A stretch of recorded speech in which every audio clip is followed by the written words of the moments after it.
Welcome back to another episode of Limitless MD. I'm your host, Vikram Raya, and today I have my good friend, John Laurito, who is an expert in all things leadership. John, welcome to the podcast. Hey, thanks, Vikram. I appreciate it. Glad to be here. What if you could reclaim hours of free time each week, create legacy building wealth, and devote more energy to your passion projects without giving up on your career as a life-saving MD? My name is Vikram Raya, functional cardiologist, high performance coach, and real estate expert. And I'm here to give you the tools, strategies, and solutions you need to transform your life so you can unlock your limitless potential and achieve greatness, all the while freeing up your precious time. Welcome to Limitless MD. Let's dive in. You're in for a huge treat. John is president and CEO of Concord Wealth Management. In the past, he's worked at Penn Mutual. And now he literally travels the globe, helping people become even better leaders. He helps organizations mature and grow their leaders. And he has a passion for learning and teaching this level of leadership. So with that said, John, let's talk about it. What's the number one trait you find that leaders possess that other folks don't? That's such a great question because there's so many answers to that. But I look at this, Vikram. I think leadership comes from people wanting ultimately to follow that person, and whatever it is they want. You have a trait that they want. They feel like you can take them somewhere that they're not able to go and get to on their own. That's really what leadership is. I know there's a lot of, you work with doctors. Doctors lead patients all the time, right? We go to a doctor because they can provide us advice and information and help us in a way that we can't help ourselves. That's leadership. And there are some doctors that have more influence and leadership than others, in the same way with any leader out there. So I think number one is realizing that, are you truly authentic and true to who you are and yourself? And are you ultimately focused on helping people, leaving people better than you found them? Can you help people do things that they wouldn't have been able to do without your help? That's my kind of short answer. A lot more beyond that, but that's my short answer. Yeah. So it's almost like you're helping them achieve a better version of themselves. You're showing them a vision or possibility for the future. You're compelling them. You're invigorating them. You're inspiring them. And I'm assuming you have to lead by example. Can you tell me about the leaders who do that well and those who don't? Yeah, I mean, it's a great question. We probably both have been in situations before where somebody has tried to influence us and they've told us, hey, you really need to be doing this. And in reality, we know that they're not doing it. And we know that just doesn't have credibility. We're always asking ourselves a few questions. There are 4 questions that we're thinking about anytime we're thinking of following somebody. We're asking ourselves, can we trust this person? Which is honesty and integrity, but it's also doing what you say you're going to do. It's secondly is, does this person care about me? Do they really have my best interest in heart? And then the third question goes to what I just mentioned earlier, and that's, do I want to go where this person wants to take me? Whether that's improving my health, whether that's doing real estate, whether that's investing, whatever the case may be, whether it's being a better individual. And then the fourth thing is, do I feel this person can actually take me there? So that fourth question, if this person is not leading by example, it's really hard for me to say that this person can take me there if they're not doing it themselves. So the buzzwords that come to my mind, John, are this. I think it's character. I think it's integrity. I think it's alignment. And I think it's like, it's a track record perhaps, or it's like an action plan that's feasible. Even if they've never done it, they have a good way of potentially getting them there. Yeah, you got it. Track record is a big thing, and consistency. Is this person truly?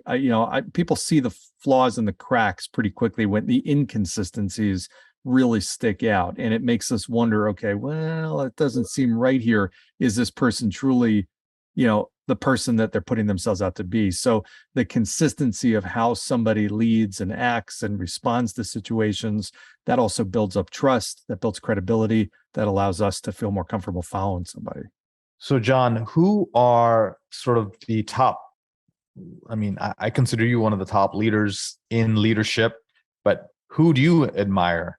Who are the top people in the country or the world that, man, you're like, man, they are growing leaders, or man, all leaders need to read what this person has? Yeah, that's such a great question.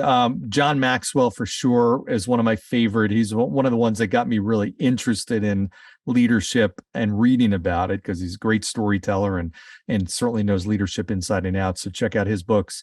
I think in terms of today's leaders, I admire visionaries, people that aren't afraid to take chances, that are willing to really put their invest heavily in what they believe in, and also aren't overly concerned with what people think. They're not trying to just lead by appeasement and appealing to people. I think about people, like a Steve Jobs, legendary, Elon Musk. These are people that really take things to the next level. And granted, you can argue different styles and what's right and what's wrong, but there's no question about it. They're visionaries, and I think that's one of the most important things a leader needs to do, is constantly be trying to see around the corner, for lack of a better way. See things. Where are things headed? How is this going to affect your people now? And what things can you do and can they do as an organization to prepare, take advantage of opportunities, avoid potential threats? That's what leadership is about.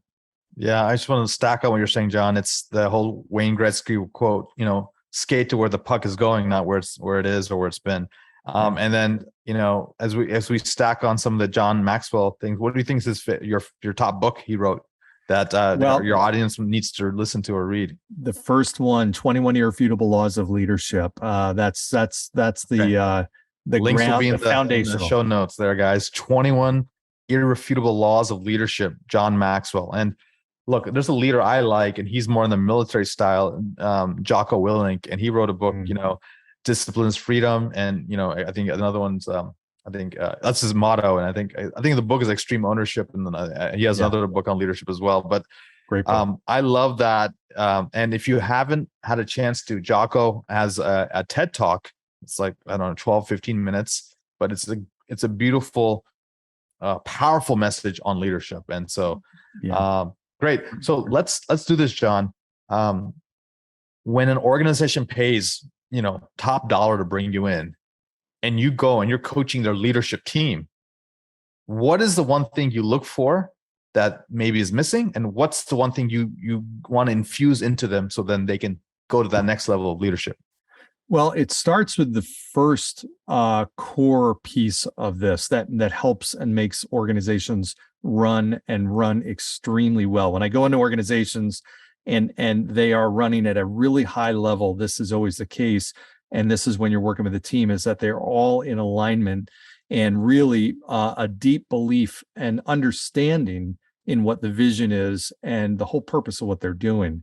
And they understand not just what the big picture is, but they also understand their role in that. And if you have your leaders that understand that, then they will be able to bring their teams into that too. I think about an organization with 1,000 people. Every person in there should know how their role connects to the overall organization's vision. And that's critical. And I see leadership teams that they themselves don't understand. They can't even articulate the vision. If I ask them, hey, Vikram, what's the vision of the organization? And then I go to somebody else, there's different answers, or they just don't even know. That's a fundamental problem right there. And the leader needs to be the one casting the vision and consistently talking about it over and over. People literally need to hear something 7 times before it sinks in. They need to get to the point where, oh, God, I know, understand the vision. I believe in it 100%. I know. You can't over communicate that. So that's the foundational thing. That's the first thing, is getting really tight alignment and then understanding how their role ties to and connects to that overall vision. John, I think what you're saying is stop making your lieutenants, your leadership team, and your different levels of employees. Stop making them mercenaries, make them missionaries. Yeah. Like, they got to be fervently, passionately involved in it. They got to want it. And I think cultures such as Zappos, I believe they have it. I think some place like Virgin. Some of the Virgin companies really espouse it. People who work at Apple, they're diehard. They really believe in the mission, and it's not about money. I mean, yes, they want to be financially rewarded, but it's a if it's a person, it's your calling. But if it's if it's a company, it's almost like your mission of why you exist. Yeah. And you see it all the way down. I mean, when you go into an organization, you go into an Apple store, you see and experience something, a real example of the vision, really right down to the grassroots of the company. When you go to Chick-fil-A, you see every single person at a Chick-fil-A really abiding by what that organization is all about around service. So you see this at the entry level, the customer facing level of a company, and it's not just at the higher ends, upper level leadership.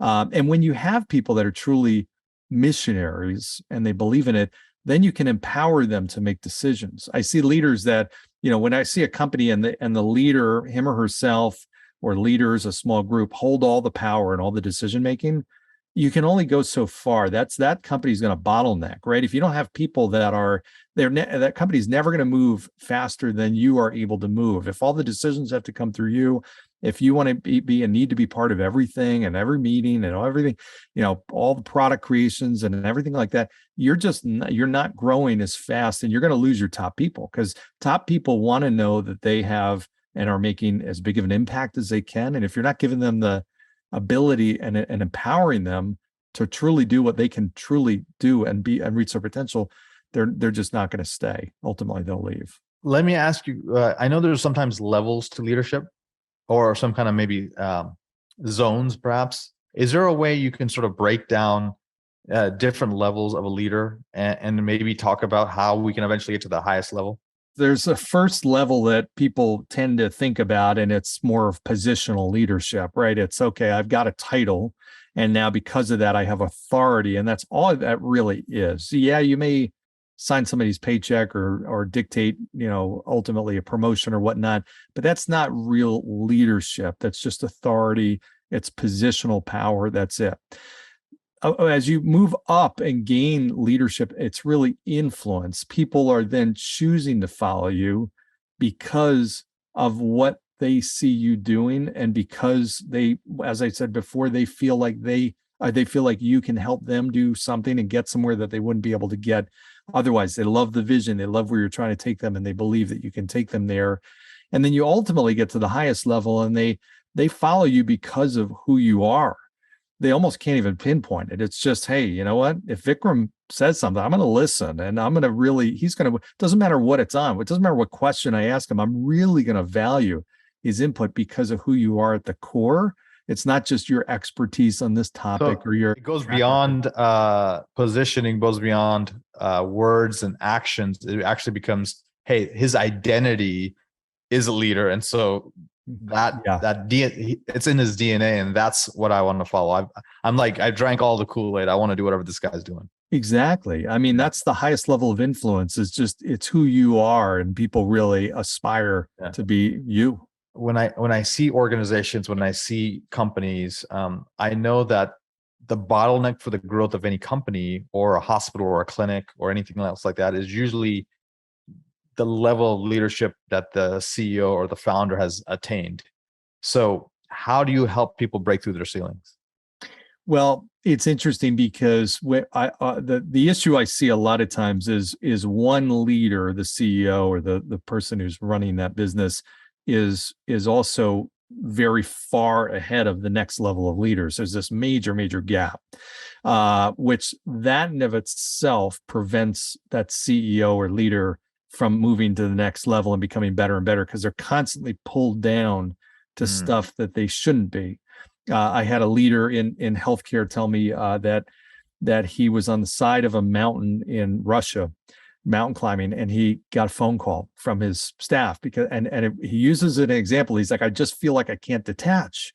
They need me for everything. And that's a serious problem. And that's an extreme example, but there's a lot of businesses that in all industries that are like that. So the first thing is to allow yourself to grow. You've got to help the people below you grow so they can do more and take on more responsibility, more scope. And that releases you and frees you up for the next level of growth. Yeah, absolutely. Well, I'm going to test that, John. I'm going to be doing Mount Kilimanjaro in about 3.5 weeks. Are you really? So I'm going to keep my sat phone off. Turn your cell phone off. Yeah, exactly. And let the team, both my companies, let them run it. But I love that, John.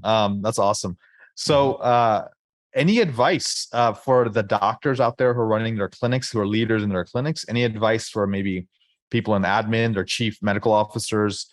Maybe they're trying to become CEOs of the hospital, or people who maybe have healthcare startups or healthcare businesses where they're running, organizations, or maybe doctors doing things on the side like real estate. What's sort of the any kind of physician-oriented advice that you may have? Absolutely. I think the same reason that we go to a doctor, go to a physician, is because there are things that we can't see, that we don't know the answer to. We have blind spots. Sometimes we just don't know what's going on, and we go to a professional. If you are serious about growing and being a leader and helping your organization grow, in order to get better, you always need outside expertise. The people that are really progressing the fastest are the ones that are investing in themselves. I've always had a mentor, a coach. The highest level CEOs of Fortune 50 companies do. The political leaders, world leaders have coaches and advisors. And Olympians do. Olympians do. Professional athletes, think about that. And the reason why is they're smart. They know that person's going to see something that they can't see. I'll tell you a real quick story. Funny thing I just heard recently is, Andre Agassi and Boris Becker used to battle it out on the tennis courts, and loved watching them. I was a big fan of both of them. Yeah. And the first 3 matches, Andre got his butt kicked. Boris just demolished him the first 3 times they played. The next 11 times, 9 of those 11 times, Andre kicked Boris's butt. He flipped the script totally. And it was years later, they were at Oktoberfest after they retired. And Andre, after a beer or two, said, "Hey, you know what, Boris, you know how I beat you all those times?" And Boris was like, "No, tell me. I'm dying to know. How did you flip that so much and beat me so much?" He said, "Well, you do this thing when you serve. Your tongue comes out of your mouth and it points in the direction of your serve. When you serve and your tongue is pointing to the left, you serve to the left. When you point to the right, you serve to the right." And Boris is like, "You got to be kidding me. What?" And he said, "Yeah, seriously." He said, "The hardest thing for me was to not let you know that I knew your tell. I'd have to miss shots purposely, literally." And That's Boris great. is like, "You got to be kidding me." He said, "I used to go home and tell my wife, this guy, it's like he could read my mind. It's unbelievable." And they joked about it, but you think about that. That's a blind spot, right? Boris had no idea. He was compromising a large amount of victories because he had a blind spot he never knew. Now, a great coach should have found that or picked that out. But the point is, we all have stuff like that. We don't know it, and that's what a blind spot is. We don't necessarily, we think sometimes we're better at certain things than we are. Sometimes we beat ourselves up too much than we should. A great outside expert coach is going to be able to tell you like it is and give you just that little extra perspective that sometimes accelerates your growth, and you get somewhere in a year that it would take you 3 years to go. Yeah. I love that. And, if you're a leader listening to this podcast, you need to get into John's ecosystem. John, where can they learn more about you? Where can they learn about your coaching, your keynote speaking?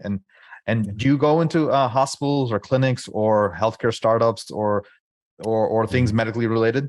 I do. Yeah, that's a good part of what I do. And there's a lot of opportunities out there. So I work with small organizations and larger ones as well in healthcare. So the best way for people to get some information or learn more about me is my website, which is real simply my name. So it's johnlaurito.com, JOHNLAURITO. They can also tune into my podcast, which you've been a fantastic guest on. That's Tomorrow's Leader. And those are probably the 2 best ways they can do that. Guys, you've heard it from John. Leadership is not a luxury; it's a necessity. And if you're listening to this, you probably are a leader. And take some of this information, apply it, utilize it, and raise the standards, raise the level of your organization, serve even more deeply, and just bring it and enjoy the fruits of all that hard work you guys are doing, and have that impact that you want. Because with that impact, you'll get the income as well. So John, thank you again for being a guest here. Thank you for dropping that wisdom and those truth bombs and that delicious knowledge. And with that, guys, continue to be phenomenal. Thank you so much for listening to this episode of Limitless MD. If you found value from this episode, I encourage you to share this episode with a friend and let me know by leaving a review. For more information, make sure you check out the links in the show notes below or simply visit vikramraya.com. So until next time, my friends, be phenomenal.